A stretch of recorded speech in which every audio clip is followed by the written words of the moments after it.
Ladies and gentlemen, it's yours truly, DJ PM, aka Mr. Let Me Be Great, and we are here for the inaugural episode of Kicking It with PM, and I got none other than a special guest, recording artist, actor. This nigga is a tumbler. He can do backflips, shit, whatever you need him to do. Pure entertainer. My dog Doja. What's happening, bro? What's up, bro? You all right? Oh, yeah. Man, I'm so glad that you could join us, especially during these corona times, COVID, whatever we calling it nowadays. You staying safe? How you feeling? I'm feeling good, man. Yeah, you ain't safe, coughing or nothing? No, I'm good. Did we check his temperature before he came? I'm good. Nah, but for real, man, I'm glad that you could join us on this episode of Kicking It with PM, man. It's the first episode, so I had to have one of my dogs on here. For sure. So we're gonna talk about your album. We're gonna talk about a lot of things, but before we get into that, Doja, where does that even come from? Well, I'm from Chicago over east. Coming up in high school, my real name was a little difficult to pronounce. Okay. So the streets just earned me the nickname Doja. I got you. See, that's when you know it's like a real nickname when the streets gave it to you. Like when you made up that nickname in your mom's basement, it don't really count. But like when the streets give it to you, it counts. So I respect that. So Chi-Town, how long did you live up there in the Chi? Well, until I was 18. Okay, so you grew up in the Chi. Yeah. Grew up in the Chi. That's right. Yeah. Now, did you grow up in the Chi? Or you grew up in like Peoria? Because there's a difference. No, I grew up over East Jeffrey Manor. Yeah. I went to Proviso East. That's over on the west side. Now that's the suburbs, but it's got the nickname Murderwood. Because it's real out there. Yeah, I know about that. I know about that little area out there. They thugging. Them boys, y'all stop killing people, man. But now, so before we get into the music, man, I just want to talk about like what was it like growing up in Chicago, man. Well, it's rough. What's really the big thing in the streets of Chicago is gangs. Right. Some cities is all about dope. Other cities is about pimping and prostitution. Absolutely. But back at home, it's all about gangs. Right, so everybody clicked up, and these neighborhoods are so close to each other that it causes a lot of violence. Correct. So that's kind of what I grew up seeing. Okay. And but you was able to maneuver that and survive that too, because we ain't gonna tell our age now, but we grown now. Yeah. So you was able to maneuver that and survive that. So like. What do you think? And this is just more so free game for the younger people. What do you think are some of the things that helped you be able to survive that and navigate that? It's been able to take the positive out of the situation. Okay. I had to learn how to maneuver, but the streets taught me how to maneuver. Correct. The streets gave me my street smart, and and when you're thinking bigger than your surroundings, you can use what's in your surroundings to just help push and motivate yourself to a better situation. That's a major key right there. When you're thinking bigger than your surroundings. So you thought bigger than just your Chicago neighborhood. Yeah. And it's crazy you say that because I remember being a kid from West Jackson, and to me there was nothing more important than West Jackson at the time. Mm-hmm. You know what I'm saying? Yeah, literally. You couldn't. This is it, yeah. This was it, dog. Yeah. I would have lived and died by West Jackson. Yeah. And I wasn't even a thug. So just imagine the thugs, you know what I'm saying, who really, you know what I'm saying? So, dog, that was a major key. We need to highlight that. When he say that, let's like put that in bold. And we need to put that on a T-shirt and copyright that. Oh, yeah. Be bigger than what did you say? Be bigger than your think bigger than your surroundings. Think bigger than your surroundings. That's hard. I appreciate it, bro. Yeah, that's hard. That's think bigger than your surroundings. That's hard. I'll put that on a T-shirt. Yeah. Hey. But okay, all right. So now that we know a little bit about Doja, Chi-Town representative, Let's talk about after 18. You said you left the Chi. What happened? Well, actually, my family, my mom's and some of my siblings, we moved to Mississippi. Okay. So I ended up going to Jackson State University. Okay, the Jackson State University. The Jackson State University. Yeah. Yeah, man. That's why I earned my business management degree. Okay. Graduated cum laude. Okay, nice. I graduated. Thank you, Lord. Thank you, Lord. Yeah, I was just glad to be about that. I feel you. But nah, that's what's up, cum laude. That's what's up for real though. Yeah, I appreciate it, man.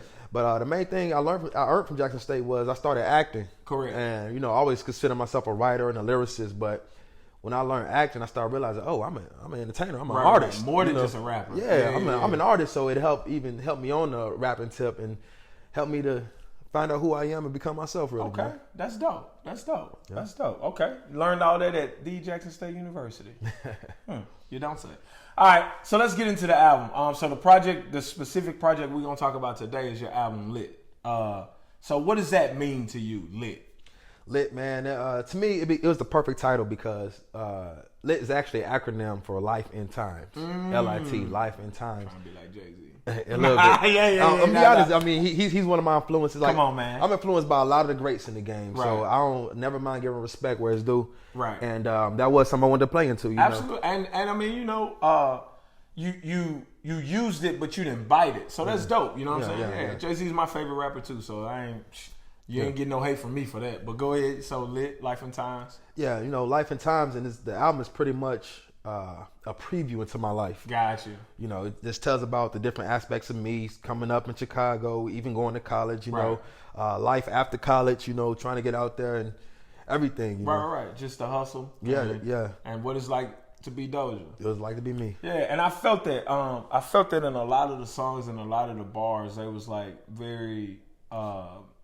I'm not gonna say in depth because you know what I'm saying. You also keep like this veil, if you would, but they were very like informative about just like the things you had going on, like the Clockwork song. You know what I mean? Let's get into that one.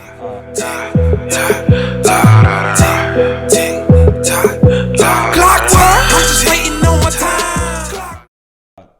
I think it's called Clockwork, right? Did I call it the right name? Yeah, I know the song, but So in the Clockwork songs, you say, and correct me if I'm wrong because I don't want to misquote you, but you say "waiting on my time" or "waiting on the right time." Waiting on my time. Waiting on my time. Right. What is your time to you? What does that mean? What I feel like is my time is what I earned, what I built. Right. And some things take time. Right. Especially greatness. Absolutely. When you put in that work, you're taking time to get there. Then.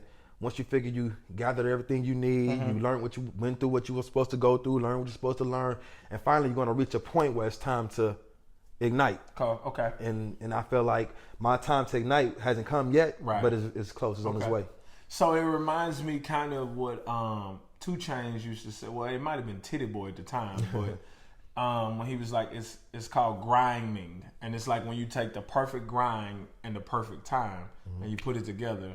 Everything works the way it's supposed to. You know what I mean? Yeah, I like that. So that song reminded me a lot of that mindset. So I really connected with that one. It was really dope too. Appreciate it, man. Yeah, and then the intro song, Lit, Life and Times. I'm lit. Like the stars in this bitch. Up to Mars in this bitch. You in that song, you really spoke a lot about what you had going on. So what mindset were you in when you wrote that song? When I started writing it, I knew it was going to be the intro. Okay. Automatically. Yeah. Okay. See, the thing about it is, in our position, we're not a known rapper. You don't have like a bunch of top producers reaching out to you to work with you. So what I have to do is go out there and work and find the tracks. Right. And, I know what I wanted my project to sound like, but I didn't have the beats yet. Right. So when going on a search and I heard that one beat and I was like, oh my God, this could be the intro. Automatically. And it's like I could just talk about everything that the album about on here. Right. And that's what I did. Okay. Yeah, and I got that. And I was going to also say, just as a whole, shout out to you for making an actual album and not a compilation disc. Because what's happening nowadays is a lot of people is just trying to make a bunch of hits and put it on a project and call it an album. But you actually made a cohesive album. It reminded me a lot of the way Rick Ross does his projects, like how they sound like, whether you like Rick Ross or not, his projects sound like one cohesive body of work. Like he was in one mindset when he wrote it all. And I got that vibe from you on this project. So that was very dope. Shout out to you for that. Appreciate it. Forgive me, bro. When I look at my phone, it's because I'm trying to keep the track list going. Okay. All right. So the song Little Light. When I was lone and days were dark, the way was hard to find. They tried to break and tear apart this little heart of mine, but I'm uplifted cause I waited. Tell me about the inspiration of that, because I have an opinion of where it came from, but tell me where it came from for you. Okay. Well, with Little Light, like I said, the overall topic I knew I wanted to talk about, but I had to make it relate to the title because that's how I wanted it to be like a audio book. Right. So. And I got that from this, but go ahead. Yeah. Little Light, it kind of explains what lit is. It's like it's this light inside of me that has me lit. It's something that's inside of me that has me lit. Gotcha. And it keeps me going. It's my everything, And And so that song was just to talk about that. Like when you have nothing, if you were to be stripped naked, locked up in some cage, you still got one thing, and that's your soul. That's you. So with that song, I wanted to not preach, but speak out again about that. Okay. You know? And then and that's the track that has the only feature on the album, which is my little brother, my younger brother. I was gonna ask you who was that? Yeah, that's my blood brother, same mom, same dad. He actually got locked up and did a nice little bid in prison at a young age. So, you know, I knew when I was talking about the subject, right, and I was thinking like, you know, I know who can relate to this. Definitely. You know? And so I gave him a ring, and he was like, "Oh snap, hell yeah!" He had just got out too. Man, he went straight to work. You know. Yeah, he was ready to work. Yeah. That's what you need though. Like when you get somebody on a feature, especially with you being a, for lack of a better word, unknown artist, you need somebody that's gonna come and really deliver on it, because you don't need no fluff on the album. Because when you grinding your way up, like if I feature you, it's because I think you dope and I think you're gonna add to the album. Yeah, that's dope though. And then it was family, so it don't get no better than that. Dope. All right, so we're gonna skip around a little bit. You got a song called, the last song on the track is called Money Job. Started running with the gangsters in the shot. That's the life in the day of GDBD Stone Lord, and we all neighbors. My memory jog. Tell me about that. Memory jog is actually memory jog. My bad. But dyslexic. but no, it's really like that's like the summation of the album as well. Like, you know, it's called Life and Time. So memory jog is just going back to different times in my life that I experienced certain things that influenced me who I am.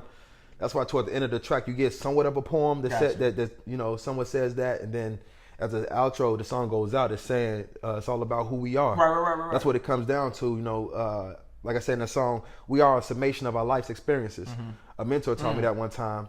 And everything you go through makes you who you are. Absolutely. You know, you may think a certain way, move a certain way because you're influenced. And, you know, of course, we have more to see and grow into. But at that point, Memory Jog was saying, what you're getting right now is just the reminiscence of my past. And here it is. Okay. Which is what the entire album was anyway. So that makes sense. That was a really dope way to close the album out.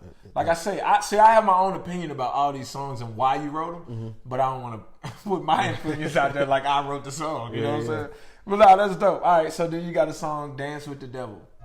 We dance. Dancing with the devil. We dance. Dancing with the devil.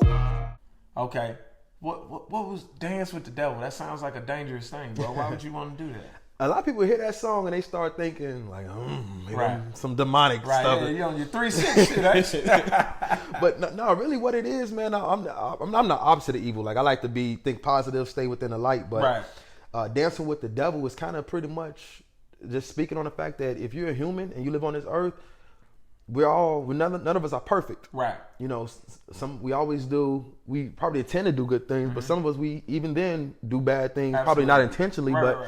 And then sometimes you get caught up in that. You know, you start doing that, whatever that is, a little too often. Some people get addicted. Some it get habitual where next thing you know, you moving, you dancing. You dancing with the devil. Like the things, there are distractions on this earth. There are things that sometimes they consume us. Right. And that song is just pretty much letting everybody know it. From my point of view, I feel like everybody dances with the devil sometimes. And that's what the song talks about. Okay. And I also feel like from that song that and you correct me if I'm wrong, but you were saying that sometimes you don't even realize you're dancing with the devil. You just, in your mind, you think you hustling, or you think you doing this, or you think you doing this, and you think you're gonna be in and out, but really and truly, you know what I'm saying, you doing the Macarena with the devil and don't even realize it. Don't even know it. Yeah. So okay, that's dope, bro. That's dope. And then the last record I want to talk about is Real MVP. From the streets of Chirac, bodies on bodies, shot at penny times, blessed to make it out. Mama told me don't go outside. So I don't know if you remember this or not, but you actually performed this record at a show you did. Was it last year or 2 years ago? You did with the entire group. Authentic, yeah. So and that song stood out to me when you performed it. So let's talk about that. Real MVP. What does that mean to you to be the MVP? Well, to be the MVP, that track right there is the most personal track on that album. You know. Which is why I saved it for last. Yeah, I appreciate that. Real MVP is actually, it's I can say it's a summation of the album too, but really, it's where I try to visually take my my audience to my world. Okay. I tried to let go where you at, come here to my world. And what I did was I went back to situations that I've been through and tried to paint the picture to where not only can you see it, you can feel it. Right.